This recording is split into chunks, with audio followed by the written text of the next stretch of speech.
ओम शांति। 14 सितंबर की बाबा की मुरली। मीठे बच्चे, बाप की श्रीमत पर चलकर अपना श्रृंगार करो, पर चिंतन से अपना श्रृंगार मत बिगाड़ो। टाइम वेस्ट ना करो। प्रश्न, तुम बच्चे बाप से भी तीखे जादूगर हो, कैसे? उत्तर, यहाँ बैठे बैठे तुम इन लक्ष्मी नारायण जैसा अपना श्रृंगार कर रहे हो। यहाँ बैठे अपने आप को चेंज कर रहे हो। यह भी जादूगरी है। सिर्फ अलफ को याद करने से तुम्हारा श्रृंगार हो जाता है। कोई हाथ पांव चलाने की भी बात नहीं। श्रृंगार करने के लिए हाथ पांव भी नहीं चलाना पड़ता है, सिर्फ विचार की बात है। योग से तुम साफ, स्वच्छ और शोभनीक बन जाते हो। तुम्हारी आत्मा और शरीर कंचन बन जाता है।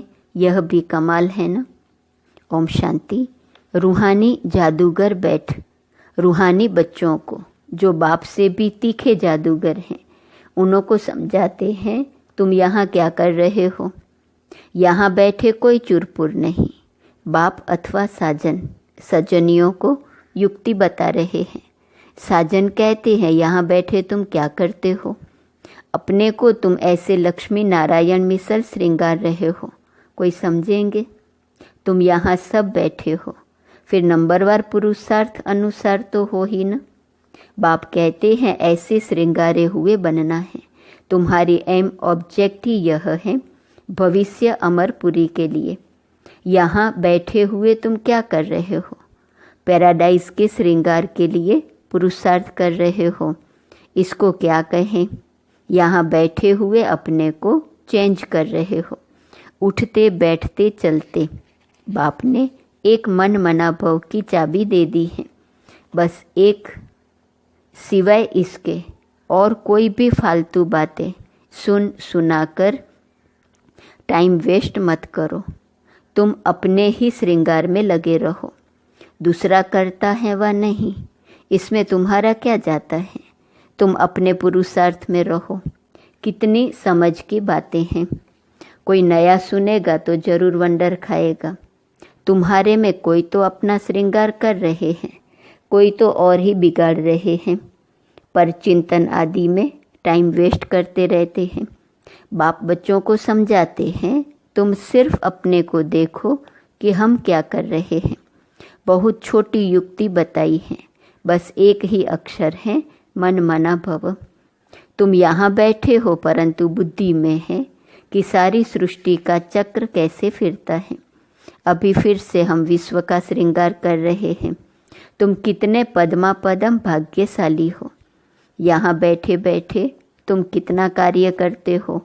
कोई हाथ पांव तो चलाने की बात ही नहीं है, सिर्फ विचार की बात है। तुम कहेंगे हम यहाँ बैठे ऊंचते ऊंच विश्व का श्रृंगार कर रहे हैं।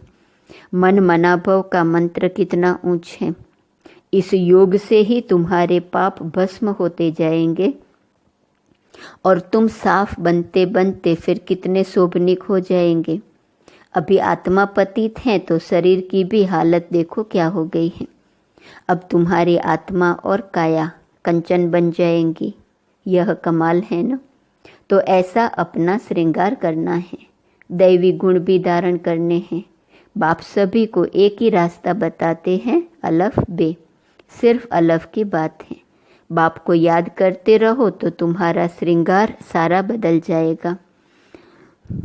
बाप से भी तुम बड़े जादूगर हो। तुमको युक्ति बताते हैं कि ऐसा ऐसा करने से तुम्हारा श्रृंगार बन जाएगा। अपना श्रृंगार न करने से तुम मुफ्त अपने को नुकसान पहुंचाते हो। इतना तो समझते हो हम भक्ति मार्ग में क्या क्या करते थे। सारा श्रृंगार ही बिगाड़ कर क्या बन गए हो। अब एक ही अक्षर से, बाप की याद से तुम्हारा श्रृंगार होता है।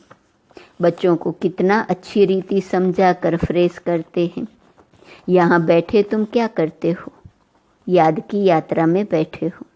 अगर कोई का ख्याल और तरफ होगा तो श्रृंगार थोड़े ही होगा। तुम श्रृंगारे हो तो फिर औरों को भी रास्ता बताना है। बाप आते ही हैं ऐसा श्रृंगार बनाने। कमाल शिव बाबा आपकी आप हमारा कितना श्रृंगार करते हो। उठते बैठते चलते हमको अपना श्रृंगार करना है। कोई तो अपना श्रृंगार कर फिर दूसरों का भी करते हैं। कोई तो अपना भी श्रृंगार नहीं करते तो दूसरों का भी श्रृंगार बिगाड़ते रहते हैं। फालतू बातें सुनाकर उनकी अवस्था को भी नीचे गिरा देते हैं। खुद भी श्रृंगार से रह जाते हैं तो दूसरे को भी राह देते हैं। तो अच्छी रीति सोच विचार करो। बाबा कैसे कैसे युक्ति बताते हैं। भक्ति मार्ग के शास्त्र पढ़ने से यह युक्तियाँ नहीं आती हैं। शास्त्र तो है भक्ति मार्ग के। तुमको कहते हैं, तुम क्यों शास्त्रों को नहीं मानते हो? बोलो हम तो सब मानते हैं। आधा कल्प भक्ति की है। शास्त्र पढ़ते हैं तो कौन नहीं मानेंगे। रात और दिन होते हैं तो जरूर दोनों को मानेंगे ना। यह है बेहद का दिन और रात। बाप कहते हैं मीठे बच्चों तुम अपना श्रृंगार करो, टाइम वेस्ट मत करो। टाइम बहुत थोड़ा है। तुम्हारी बड़ी विशाल बुद्धि चाहिए। आपस में बहुत प्रेम होना चाहिए। टाइम वेस्ट नहीं करना चाहिए क्योंकि तुम्हारा टाइम बहुत वैल्यूएबल है। कौड़ी से हीरे जैसा तुम बनते हो। मुफ्त में इतना थोड़े सुन रहे हो। कोई कथा है क्या? बाप अक्सर ही एक सुनाते हैं। बड़े बड़े आदमियों को जास्ती बात थोड़ी करनी चाहिए।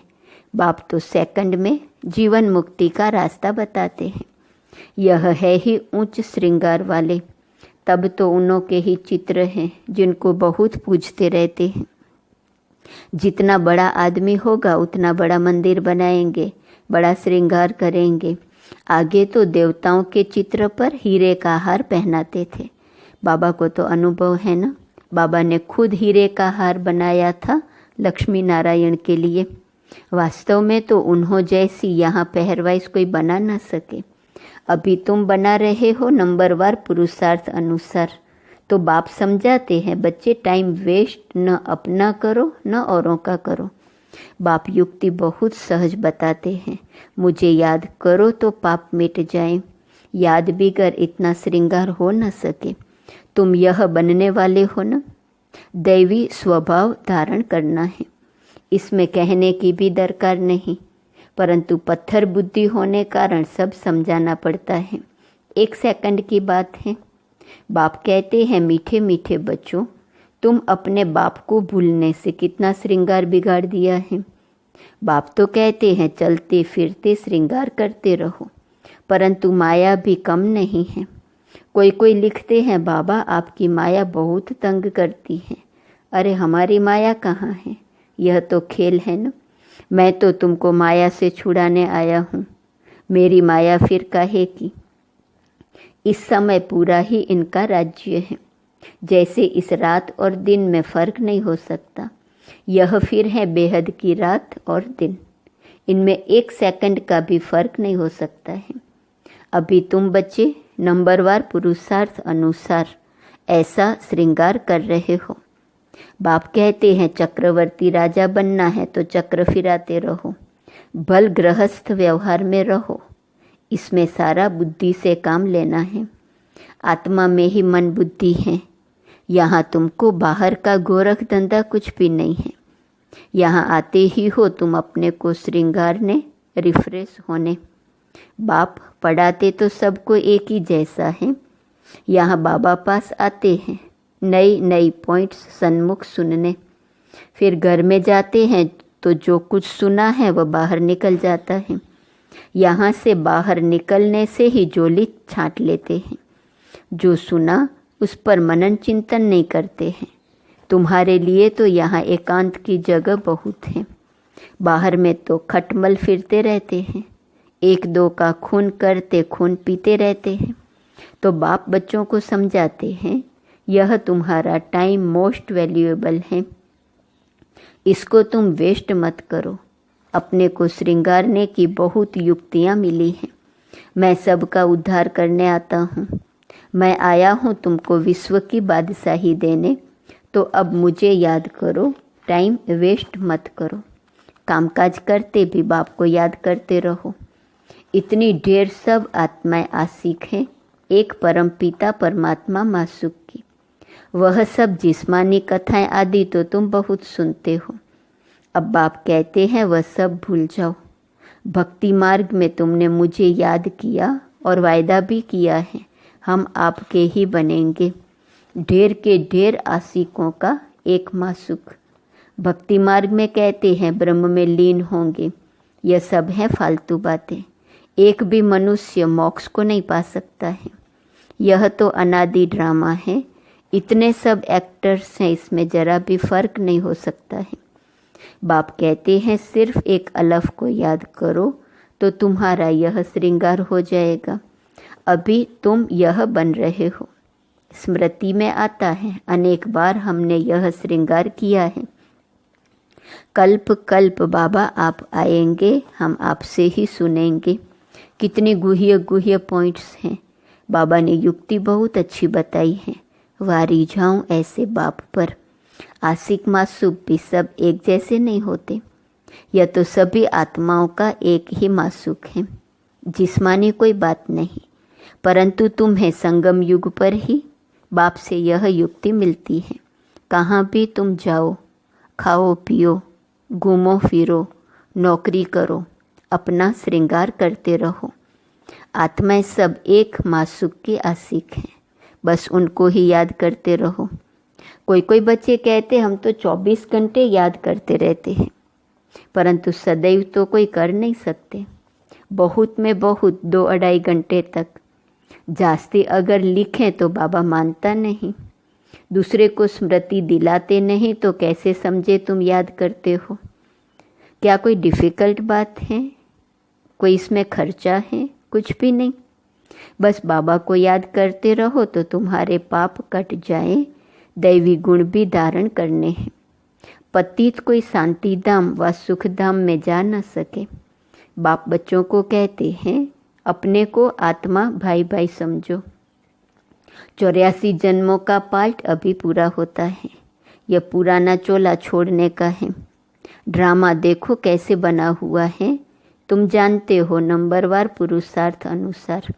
दुनिया में तो कोई कुछ भी नहीं समझते। हर एक अपने से पूछे कि हम बाप की मत पर चलते हैं। चलेंगे तो श्रृंगार भी अच्छा होगा। एक दो को उल्टी बातें सुनाकर अथवा सुनकर अपना श्रृंगार भी बिगाड़ देते हैं तो दूसरे का भी बिगाड़ देते हैं। बच्चों को तो इसी धुन में लगा रहना है कि हम ऐसे श्रृंगारधारी कैसे बने। बाकी तो जो कुछ है वह ठीक है। सिर्फ पेट के लिए रोटी आराम से मिले। वास्तव में पेट जास्ती नहीं खाता। भल तुम सन्यासी हो परंतु राजयोगी हो, न बहुत ऊंचा न नीचा। खाओ भल परंतु ज़्यादा हीर न जाओ, अर्थात आदत न पड़ जाए ये चीज़ चाहिए इसके बिना चलेगा नहीं। यही एक दो को याद दिलाओ। शिव बाबा याद हैं, वर्षा याद हैं, विश्व की बादशाही का श्रृंगार याद है। विचार करो यहाँ बैठे बैठे तुम्हारी क्या कमाई है। इस कमाई से अपार सुख मिलना है, सिर्फ याद की यात्रा से, और कोई तकलीफ नहीं। भक्ति मार्ग में मनुष्य कितने धक्के खाते हैं। अभी बाप आए हैं श्रृंगारने, तो अपना अच्छी रीति ख्याल करो, भूलो मत। माया भुला देती है, फिर टाइम बहुत वेस्ट करते हैं। तुम्हारा यह बहुत वैल्यूएबल टाइम है। पढ़ाई की मेहनत से मनुष्य क्या से क्या बन जाते हैं। बाबा तुमको और कोई तकलीफ़ नहीं देते हैं, सिर्फ कहते हैं मुझे याद करो। कोई भी किताब आदि उठाने की दरकार नहीं। बाबा कोई किताब उठाता है क्या? बाप कहते हैं मैं आकर इस प्रजापिता ब्रह्मा द्वारा एडॉप्ट करता हूँ। प्रजापिता है ना, तो इतनी कुख वंशावली प्रजा कैसे होंगी। बच्चे एडॉप्ट होते हैं। वर्षा बाप से मिलना है, ब्रह्मा बाप द्वारा एडॉप्ट करते हैं। बाप ब्रह्मा बाप द्वारा एडॉप्ट करते हैं, इसलिए उनको माता पिता कहा जाता है। यह भी तुम जानते हो। बाप का आना बड़ा एक्यूरेट है। एक्यूरेट टाइम पर आते हैं, एक्यूरेट टाइम पर जाएंगे। दुनिया की बदली तो होनी ही है। अभी बाप तुम बच्चों को कितनी अक्ल देते हैं। बाप की मत पर चलना है।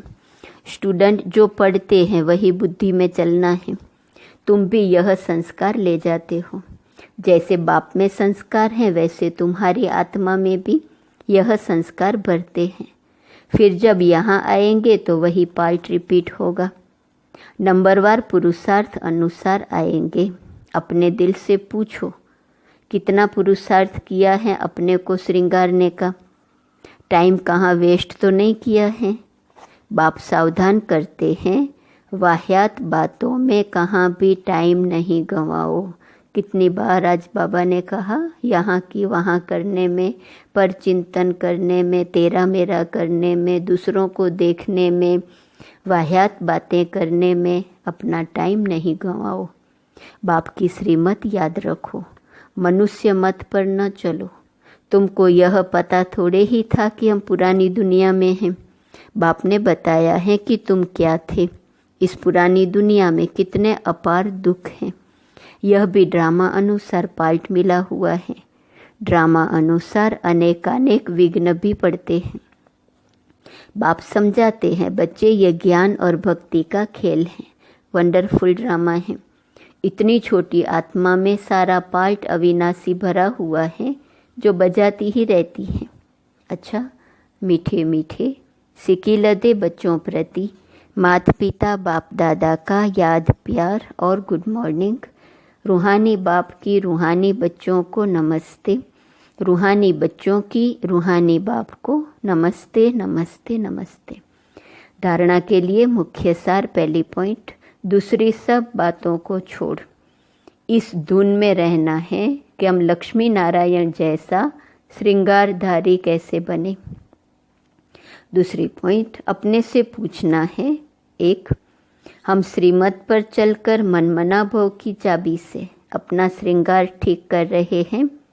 दूसरा, उल्टी सुल्टी बातें सुनकर व सुनाकर श्रृंगार बिगाड़ते तो नहीं हैं।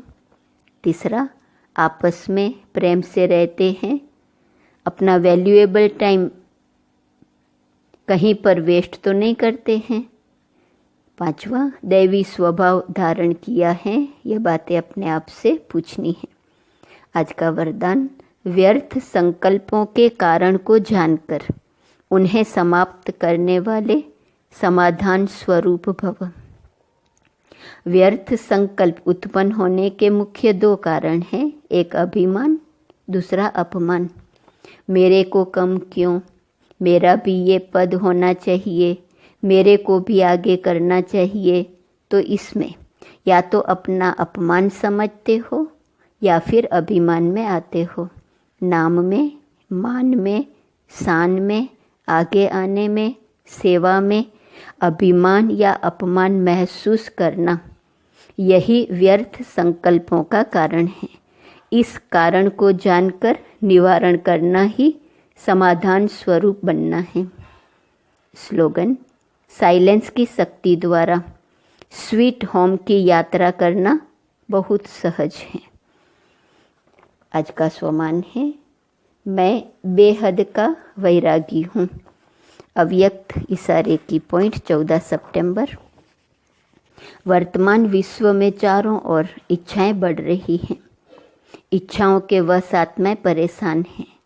इसलिए आप बच्चे अपने बेहद की वैराग वृत्ति द्वारा इन आत्माओं में भी वैराग वृत्ति फैलाओ। आपके वैराग वृत्ति के वायुमंडल के बिना आत्माएं सुखी शांत बन नहीं सकती, परेशानी से छूट नहीं सकती। जब आप बच्चों की स्थिति इच्छा मात्रम अविद्या की होंगी, तब जय जयकार और हाहाकार होंगी। ओम शांति।